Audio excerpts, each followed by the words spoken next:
কোনো কাজ ভালো হোক বা খারাপ হোক,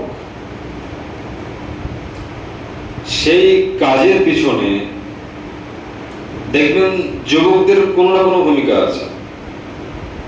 আপনি কোনো ভালো কাজ করতে যাচ্ছেন,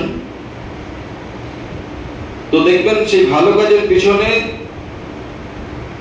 বেশিরভাগ ক্ষেত্রেই যারা যুবক তাদের একটা বড় ভূমিকা থাকে। আবার কোনো খারাপ কাজের দিকে যাবেন, যে কোনো খারাপ কাজ কিছু হচ্ছে, তো তার পেছনে দেখবেন যুবকদের কিছু ভূমিকা আছে। এটা যুগ যুগ ধরে চলে আসছে যে যুবকরা যদি মনে করে যে আমরা ভালো জিনিসটাকে প্রতিষ্ঠিত করব, আর সেটা যদি বোঝে, তা সেটা যুবকরা পারবে। আবার যদি মনে করে না ভালো জিনিস হতে দেব না, ভালো জিনিসকে উৎখাত করব, সেটাও যুবকরা পারবে। বিশেষ করে বর্তমান সময়ে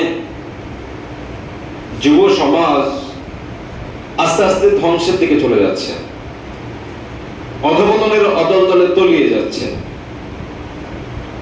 এর অনেকগুলি দিক আছে, অনেকগুলি কারণ আছে। এর মধ্যে মূল কারণ যেটা, সেটা হচ্ছে যুব সমাজের মধ্যে ইসলামিক যে জ্ঞান, সেই জ্ঞান না থাকার ফলে যুব সমাজ আস্তে আস্তে ধ্বংসের দিকে চলে যাচ্ছে। মূলত কোন যুবকের মধ্যে যদি ইসলামিক পরিপূর্ণ জ্ঞান থাকে, সে যদি জানে যে দুনিয়াতে আমি এসেছি বা কেন, আবার যাবই বা কোথায়, এখানে আমাকে কি বা করতে হবে, কিসের জন্য আল্লাহ তাআলা আমাকে পাঠিয়েছেন, কোন যুবক যদি তা বুঝে নাই, তাহলে সেই যুবক কোনদিন নিজেকে অধঃপতনের দিকে ঠেলে দেবে না। মুহাম্মদ রাসূলুল্লাহ সাল্লাল্লাহু আলাইহি ওয়াসাল্লাম একদিন নামাজ পড়িয়ে সাহাবাদের দিকে ঘুরিয়ে বসলেন, সাহাবাদের দিকে মুখ ফিরিয়ে বসলেন। ফাওয়াযানা মাও'ইযাতান বালিগা যারাফাত মিনহা আল-উয়ুন।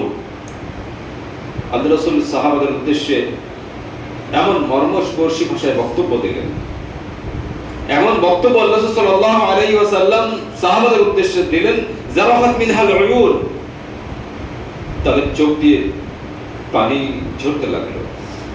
ওয়াজিলাত মিনহাল কুলুব, তাদের অন্তর বড় ভয় পেল যে আল্লাহ সাল্লাল্লাহু আলাইহি ওয়াসাল্লাম যে ভাষণ দিচ্ছেন, যে বক্তব্য দিচ্ছেন, তাতে আমরা জাহান্নামের আগুন থেকে বাঁচব কি করে, কাল কিয়ামতের দিনের যে ভয়াবহতা, সেই ভয়াবহতা থেকে নিজেকে কিভাবে বাঁচাতে পারবো। তারা চোখ দিয়ে পানি বিসর্জন দিচ্ছেন, তাদের অন্তরটা বড় আতঙ্কিত হয়ে গেল। فقال قائل يا رسول الله, ইত্তবসরে একজন ব্যক্তি দাঁড়িয়ে গেলেন, দাঁড়িয়ে গিয়ে মুহাম্মদ সাল্লাল্লাহু আলাইহি ওয়াসাল্লামকে বললেন, ইয়া রাসূলুল্লাহ কান্না হাযিহি মাউইযাতু মুওয়াদ্দি', মনে হচ্ছে এটা আপনার বিদায়ী ভাষণ, হয়তো আপনি বেশি দিন আমাদের মাঝে থাকবেন না, অতএব আপনি আমাদের একটু বেশি বেশি উপদেশ দেন, যে উপদেশ আমরা মেনে, যে উপদেশ শুনে আমরা যেন পরকালে সাকসেস হতে পারি, সেই উপদেশ আমাদেরকে দিন। মুহাম্মদ রাসূলুল্লাহ সাল্লাল্লাহু আলাইহি ওয়াসাল্লাম তিনি সর্বপ্রথম যে উপদেশ দিয়েছিলেন সেটা হচ্ছে ওয়াসিকুম বিতাকওয়াল্লাহ, আমি তোমাদেরকে আল্লাহ ভীতির উপদেশ দিচ্ছি, আল্লাহর ভয়ের উপদেশ দিচ্ছি। এটা যদি তোমরা তোমাদের মনের মধ্যে রাখতে পারো, তোমাদের মনের মধ্যে এটাকে যদি লালন পালন করতে পারো, তাহলে তোমরা সাকসেস হতে পারবে।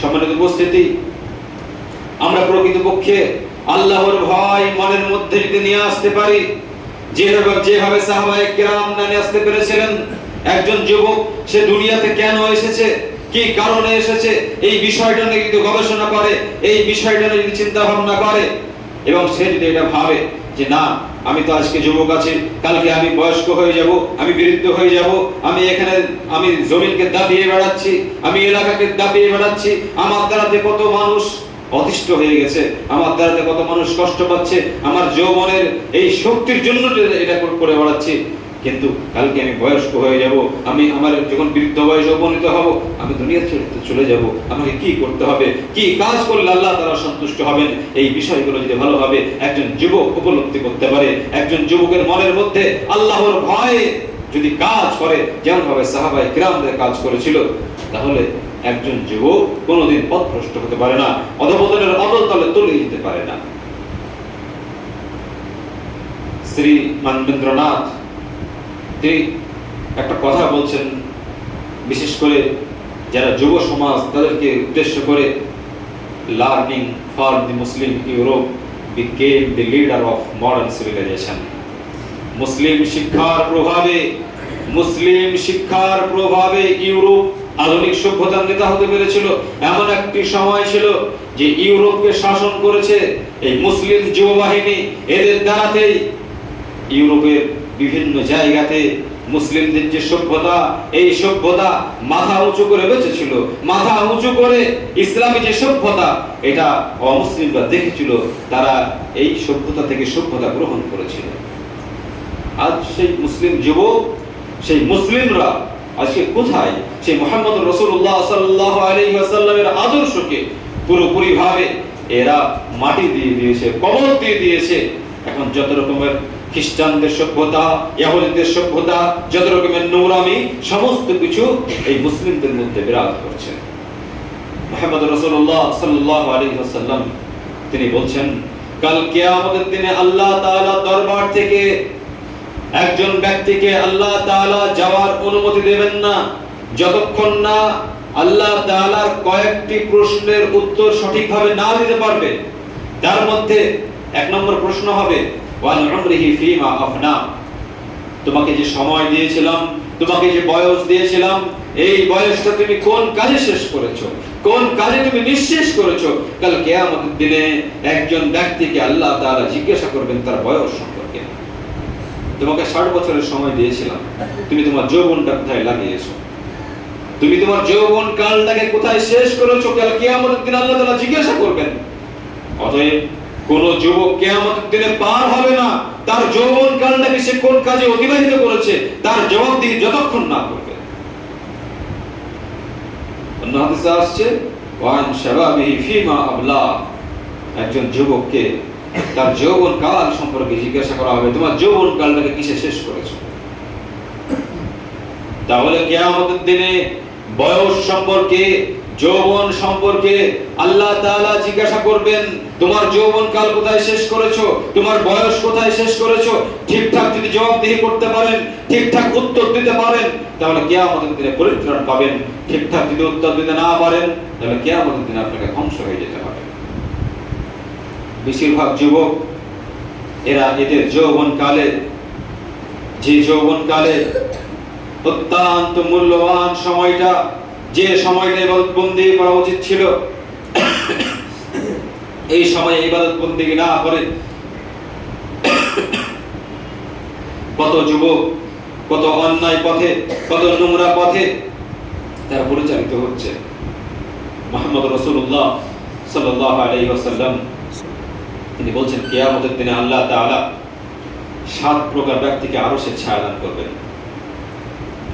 যেদিন আল্লাহ তাআলার আরশের ছায়া ছাড়া কোনো ছায়া থাকবে না, তার মধ্যে এক প্রকার ওই ব্যক্তি, ওয়াশাবুন নাশআ ফি ইবাদাতি রাব্বিহ, যে যুবক তার যৌবন কালটাকে আল্লাহ তাআলার ইবাদত বন্দেগীতে অতিবাহিত করেছে, যে যুবক আল্লাহ তাআলার কাছে এসে মাথা নত করেছে, আল্লাহ তাআলার ইবাদত বন্দেগী করে তার লাইফটাকে শেষ করেছে, তার যৌবনটাকে শেষ করেছে, এই যুবককে আল্লাহ তাআলা আরশের ছায়া প্রদান করবেন। আপনারা হয়তো জানেন, সূর্যের সমস্ত তাপের 200 কোটি ভাগের 1 ভাগ তাপ মাত্র দুনিয়াতে আসে। সূর্যের যে সমস্ত তাপ, এই তাপের 200 কোটি ভাগের 1 ভাগ তাপ এই দুনিয়াতে আসে। আর এই তাপটুকু আমরা বরদাস্ত করতে পারি না। কিয়ামতের দিনে আরশের ছায়া যদি না পান, মাথার উপরে যদি সূর্য থাকে, আপনার অবস্থা কি হবে একবার কি চিন্তা করে দেখেছেন? আল্লাহ সাল্লাল্লাহু আলাইহি ওয়াসাল্লাম বলেন, মিনহুম মান তাখুযুহু আন-নার ইলা কা'বাই ওয়া মিনহুম মান তাখুযুহু ইলা রুকবাতাই ওয়া মিনহুম মান তাখুযুহু ইলা হুজজাতিহি ওয়া মিনহুম মান তাখুযুহু ইলা তারফাতি। সহিহ মুসলিম হাদিস নাম্বার 845। আল্লাহ রাসূল বলেন, কিয়ামতের দিনে কোন কোন মানুষের অবস্থা এমন হবে যে জাহান্নামের আগুন তার পায়ের টাকনো পর্যন্ত পৌঁছবে, কারো হাঁটু পর্যন্ত পৌঁছবে, কারো কোমর পর্যন্ত পৌঁছবে এবং কারো গর্দন পর্যন্ত পৌঁছে যাবে।